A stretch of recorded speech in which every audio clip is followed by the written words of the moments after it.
À la recherche de l'essentiel. Le livre des vivants, de la part de Jésus de Nazareth. Pourquoi Jésus est-il mort? À partir de que ferons-nous? Cet homme accomplit beaucoup de signes. Si nous le laissons faire, tous croiront en lui. Et les Romains viendront et ils détruiront notre lieu saint et notre nation. S'interrogent les grands prêtres du parti des Sadducéens et les notables du parti des pharisiens réunis en conseil, après qu'on leur ait rapporté que Jésus vient de ressusciter un mort. Si je laisse faire Jésus, que va-t-il se passer? Parviendrai-je enfin à maîtriser mon corps et sa subtile émanation, cette intelligence qui est au corps ce que le soft est au hard de l'ordinateur, ce tyran dont je suis l'esclave? À force d'écouter Jésus, affinerai-je ma conscience, cette partie essentielle de ma personnalité? Qui dois-je choisir?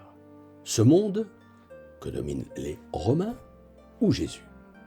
Me rappeler, nul ne peut servir de maître, et que croire, ce n'est pas se contenter de dire, c'est faire. Sachant que, si je choisis les Romains, donc ce monde et ses tentations multiples auxquelles je succombe jour après jour, ils détruiront mon lieu saint, c'est-à-dire ma conscience, et me précipiteront dans les ténèbres, faisant de moi un mort-vivant, un sépulcre blanchi. Mais que, si je laisse Jésus éclairer ma vie, je vivrai vraiment. Je continue de lire. Caïphe, qui était le grand prêtre de cette année-là, leur dit « Il vaut mieux qu'un seul homme meure pour le peuple et que la nation ne périsse pas tout entière. » Pourquoi?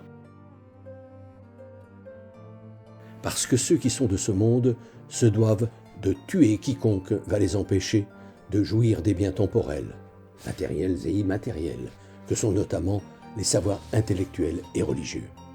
De torturer à mort un Jean Moulin afin qu'il trahisse ses compagnons de lutte pour la liberté.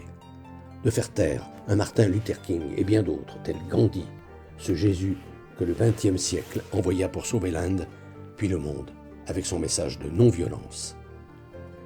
Parce que ceux qui sont de ce monde, tout comme Caïphe et les notables qu'il convoqua au conseil cette nuit-là pour faire condamner Jésus par Pilate en respectant la loi, se doivent de manipuler le peuple. Comportement visionnaire que la suite du texte explicite.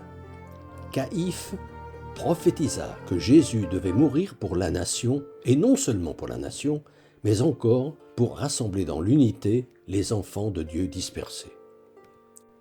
J'ajoute, de toutes les nations et de toutes les religions, puisque le centurion romain, donc païen, qui avait dirigé la crucifixion de Jésus, après qu'il ait observé la façon dont celui-ci avait vécu sa mise à mort, ne put s'empêcher de s'exclamer, quand il entendit son dernier râle, « Vraiment, cet homme était fils de Dieu. »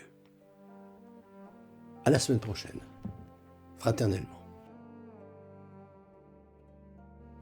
Depuis des années, environ une fois par mois, j'envoie une lettre d'information spirituelle à tout mon carnet d'adresses. Le thème du moment est, depuis janvier 2019, « Être chrétien, ça veut dire quoi ?» Si ce sujet vous intéresse, n'hésitez pas à me transmettre votre mail, en vous contentant d'indiquer auditeur YouTube, vos noms et prénoms, et éventuellement votre numéro de téléphone si vous souhaitez me parler.